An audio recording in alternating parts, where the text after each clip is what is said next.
Hi friends, welcome back to another video. നമുക്ക് October മാസത്തിലെ 1, 2, 3 തീയതികളിലെ പ്രധാനപ്പെട്ട കറണ്ട് അഫയേഴ്സ് ചോദ്യങ്ങൾ നോക്കാം.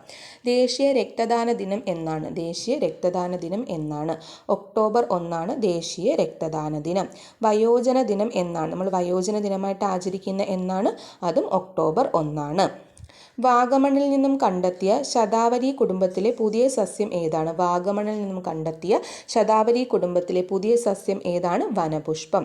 അടുത്തിടെ അന്തരിച്ച മുതിർന്ന BJP നേതാവ് മുൻ MPയുമായ വ്യക്തി. അടുത്തിടെ അന്തരിച്ച മുതിർന്ന BJP നേതാവ് മുൻ MPയുമായ വ്യക്തി ആരാണ്? വിജയകുമാർ മൽഹോത്ര. വിജയകുമാർ മൽഹോത്ര. മേഘാലയ ചീഫ് സെക്രട്ടറിയായി ചുമതലയേറ്റ മലയാളി ആരാണ്? മേഘാലയ ചീഫ് സെക്രട്ടറിയായി ചുമതലയേറ്റ മലയാളി ആരാണ്? ഷക്കീൽ അഹമ്മദ്. ആരാണ്? ഷക്കീൽ അഹമ്മദാണ്. ഷക്കീൽ അഹമ്മദ്. ഗാന്ധിജിയുടെ എത്രാമത്തെ ജന്മവാർഷികമാണ് 2025 ആഘോഷിച്ചത്? ഗാന്ധിജിയുടെ എത്രാമത്തെ ജന്മവാർഷികമാണ് 2025 ആഘോഷിച്ചത്? 156. ഗാന്ധിജി എന്ന് ജനിച്ചു? 1869 ഒക്ടോബർ 2. RSSന്റെ ശതാബ്ദി ആഘോഷങ്ങളുടെ ഭാഗമായി ഭാരതാംബയുടെ ചിത്രം ആലേഖനം ചെയ്ത എത്ര രൂപയുടെ നാണയമാണ് പുറത്തിറക്കിയത്? 100 രൂപ. 100 രൂപയുടെ നാണയമാണ് എന്ത് ചെയ്തത്? പുറത്തിറക്കിയത്. ഹൃദയം മാറ്റ ശസ്ത്രക്രിയ എന്താണ്? ഹൃദയം മാറ്റ ശസ്ത്രക്രിയ നടത്തുന്ന രാജ്യത്തെ ആദ്യ ജനറൽ ആശുപത്രി എന്ന നേട്ടം സ്വന്തമാക്കാൻ ഒരുങ്ങുന്ന ഹോസ്പിറ്റൽ എറണാകുളം ജനറൽ ആശുപത്രിയാണ്. എറണാകുളം ജനറൽ ആശുപത്രി. $1,00,000 കോടി ആസ്തി കൈവരിക്കുന്ന ലോകത്തിലെ ആദ്യ സംരംഭകൻ എന്ന പദവി സ്വന്തമാക്കിയത് ആരാണ്? $1,00,000 കോടി ആസ്തി കൈവരിക്കുന്ന ലോകത്തിലെ ആദ്യ സംരംഭകൻ എന്ന പദവി സ്വന്തമാക്കിയത് ഇലോൺ മസ്ക് ആണ്. ലോക പുഞ്ചിരി ദിനം എന്നാണ്? ലോക പുഞ്ചിരി ദിനം ഒക്ടോബർ 3. ഒക്ടോബർ 3. മാതൃഭൂമി ബുക്സ് പുറത്തിറക്കുന്ന വ്യവസായിക പ്രമുഖൻ രത്തൻ ടാറ്റയുടെ സമഗ്ര ജീവിതമായ രത്തൻ ടാറ്റ ഒരു ഇന്ത്യൻ വിജയഗാഥ രചിച്ചത് ആരാണ്? അപ്പോൾ രത്തൻ ടാറ്റ ഒരു ഇന്ത്യൻ വിജയഗാഥ എന്ന് പറയുന്ന ജീവചരിത്രം രചിച്ചത് ആരാണ്? R. റോഷനാണ്. ആരാണ്? R. റോഷനാണ്. വാട്സപ്പിന് ബദലായി ചെന്നൈ ആസ്ഥാനമായ സോഹോ കോർപ്പറേഷൻ തദ്ദേശീയമായി വികസിപ്പിച്ച ചാറ്റിംഗ് ആപ്പ് ഏതാണ്? ചാറ്റിംഗ് ആപ്പ് ഏതാണ്? അരട്ടൈ. എന്താണ്? അരട്ടൈ.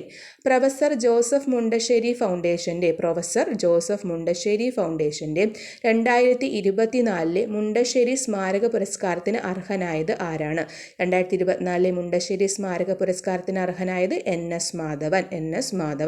കർണാടക സർക്കാർ ഏർപ്പെടുത്തിയ ഈ വർഷത്തെ മഹാത്മാഗാന്ധി സേവാ പുരസ്കാരത്തിന് അർഹനായത് ആരാണ്? കർണാടക സർക്കാർ ഏർപ്പെടുത്തിയ ഈ വർഷത്തെ മഹാത്മാഗാന്ധി സേവാ പുരസ്കാരത്തിന് അർഹനായത് ആരാണെന്ന് ചോദിച്ചാൽ പ്രശസ്ത ചരിത്രകാരനായിട്ടുള്ള രാമചന്ദ്ര ഗുഹയാണ്. ആരാണ്? രാമചന്ദ്ര ഗുഹയ്ക്കാണ് കിട്ടിയത്. അടുത്തിടെ ഇന്ത്യയിൽ നിന്നും യുനെസ്കോ ബയോസ്ഫിയർ റിസർവുകളുടെ പട്ടികയിൽ ഉൾപ്പെട്ട ബയോസ്ഫിയർ റിസർവ് ഏതാണ്? അടുത്തിടെ ഇന്ത്യയിൽ നിന്നും യുനെസ്കോയുടെ ബയോസ്ഫിയർ റിസർവുകളുടെ പട്ടികയിൽ ഉൾപ്പെട്ട ബയോസ്ഫിയർ റിസർവ് ഏതാണ്? കോൾഡ് ഡെസേർട്ട് എവിടെ സ്ഥിതി ചെയ്യുന്നു? ഹിമാചൽ പ്രദേശ്. ദക്ഷിണേന്ത്യയിലെ പൂർണ്ണമായും സൗരോർജ്ജത്തിൽ പ്രവർത്തിക്കുന്ന ആദ്യത്തെ ഗ്രാമം. ദക്ഷിണേന്ത്യയിലെ പൂർണ്ണമായും സൗരോർജ്ജത്തിൽ പ്രവർത്തിക്കുന്ന ആദ്യത്തെ ഗ്രാമം ഏതാണ്? കൊണ്ടറെഡ്ഡിപ്പള്ളി. എന്താണ്? കൊണ്ടറെഡ്ഡിപ്പള്ളിയിലാണ്. കൊണ്ടറെഡ്ഡിപ്പള്ളി എവിടെ സ്ഥിതി ചെയ്യുന്നു? തെലങ്കാനയിലാണ് സ്ഥിതി ചെയ്യുന്നത്. തെലങ്കാന. സ്കൂൾ ഒളിമ്പിക്സ് 2025 വേദി എവിടെയാണ്? തിരുവനന്തപുരമാണ്. സ്കൂൾ ഒളിമ്പിക്സ് 2025 വേദി തിരുവനന്തപുരം. ഇന്ത്യയിലെ പുതിയ റാംസർ സൈറ്റുകൾ ഏതൊക്കെയാണ്? ഇന്ത്യയിൽ പുതുതായി പ്രഖ്യാപിച്ച 2 റാംസർ സൈറ്റുകളാണ്. 1 ഗോകുൽ റിസർവോയർ, ബീഹാറിലാണ് സ്ഥിതി ചെയ്യുന്നത്. 2 ഉദയ്പൂർ, അതും ബീഹാറിലാണ്. അപ്പോൾ ഗോകുൽ റിസർവോയറും ഉദയ്പൂരുമാണ് പുതുതായി പ്രഖ്യാപിച്ച റാംസർ സൈറ്റുകൾ. രണ്ടും ബീഹാറിലാണ്. ബീഹാറിൽ 5 റാംസർ സൈറ്റുകളാണ് ഉള്ളത്. ബീഹാറിൽ 5 റാംസർ സൈറ്റുകളുണ്ട്. ഇന്ത്യയിൽ ആകെ എത്ര റാംസർ സൈറ്റുകളാണുള്ളത്? ഇന്ത്യയിൽ ആകെ 93 റാംസർ സൈറ്റുകളാണ് നിലവിലുള്ളത്. ലോകത്ത് ഏറ്റവും കൂടുതൽ റാംസർ സൈറ്റുകളുള്ള രാജ്യം ഏതാണ്? യുകെയിലാണ് ലോകത്ത് ഏറ്റവും കൂടുതൽ റാംസർ സൈറ്റുകളുള്ള രാജ്യം. 2ാം സ്ഥാനത്തുള്ള രാജ്യം ഏതാണ്? മെക്സിക്കോ. 2ാം സ്ഥാനവും 3ാം സ്ഥാനത്തുള്ള രാജ്യം ഇന്ത്യയുമാണ്. ഇന്ത്യ 3ാം സ്ഥാനം. 2025 ഒക്ടോബറിൽ വാണിജ്യ വകുപ്പ് സെക്രട്ടറിയായി നിയമിതനായത് ആരാണ്? 2025 ഒക്ടോബറിൽ വാണിജ്യ വകുപ്പിന്റെ സെക്രട്ടറിയായി നിയമിതനായത് രാജേഷ് അഗർവാളാണ്. കേരളത്തിലെ ആദ്യ വയോജന സൗഹൃദ സാംസ്കാരിക ഇടനാഴി. കേരളത്തിലെ ആദ്യ വയോജന സൗഹൃദ സാംസ്കാരിക സാംസ്കാരിക ഇടനാഴി മാനവീയം വീതി എവിടെയാണ്? തിരുവനന്തപുരമാണ്. IAEA ഇന്റർനാഷണൽ അറ്റോമിക് എനർജി ഏജൻസിയുടെ 69ാമത് പൊതുസമ്മേളനം നടന്നത് എവിടെയാണ്? 69ാമത് പൊതുസമ്മേളനം നടന്നത് ഓസ്ട്രേലിയ വിയറ്റ്നയിലാണ് നടന്നത്. 2025 ഒക്ടോബറിൽ അറബിക്കടലിൽ രൂപം കൊണ്ട ചുഴലിക്കാറ്റ് ഏതാണ്? 2025 ഒക്ടോബറിൽ അറബിക്കടലിൽ രൂപം കൊണ്ട ചുഴലിക്കാറ്റ് ഏതാണ്? ശക്തി. പേര് കൊടുത്തത് ശ്രീലങ്കയാണ് പേര് നൽകിയത്. ശക്തി എന്ന് പറഞ്ഞ പേര് കൊടുത്ത ഏത് രാജ്യമാണ്? ശ്രീലങ്ക. 2025 ഒക്ടോബറിൽ അന്തരിച്ച പത്മഭൂഷൺ ജേതാവായ മുതിർന്ന മാധ്യമപ്രവർത്തകൻ ആരാണ്? TJS George. ആരാണ്? TJS George.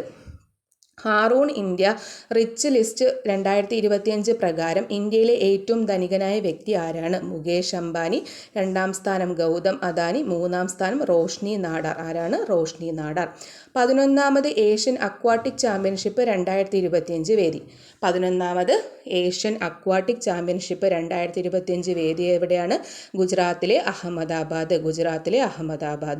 2025 IPC international Paralympic കൗൺസിലിന്റെ പ്രസിഡന്റായി വീണ്ടും തിരഞ്ഞെടുത്തത് ആരെയാണ്? Andrew Parson. ആരാണ്? ആൻഡ്രൂ പാഴ്സണെയാണ് തിരഞ്ഞെടുത്തത്. IPCയുടെ പ്രസിഡന്റായിട്ട് വീണ്ടും തിരഞ്ഞെടുത്ത ആരെയാണ്? Andrew Parson. അടുത്തത് ലോകത്തിലെ ഏറ്റവും ഉയരത്തിൽ സ്ഥിതി ചെയ്യുന്ന പാലം ഏതാണ്? ലോകത്തിൽ ഏറ്റവും ഉയരത്തിൽ സ്ഥിതി ചെയ്യുന്ന പാലം ഏതാണ്? ചൈനയിലുള്ള ഹുവാൻജിയാങ് ഗ്രാൻഡ് കാനിയൻ പാലമാണ്. ഹുവാൻജിയാങ് ഗ്രാൻഡ് കാനിയൻ പാലമാണ് ലോകത്തിലെ ഏറ്റവും ഉയരത്തിൽ സ്ഥിതി ചെയ്യുന്ന പാലം. ചൈനയിലാണ് ഈ പാലം സ്ഥിതി ചെയ്യുന്നത്. Okay, thank you. വീഡിയോ ഉപകാരപ്പെട്ടാൽ ചാനൽ കൂടി ഒന്ന് സബ്സ്ക്രൈബ് ചെയ്യുക.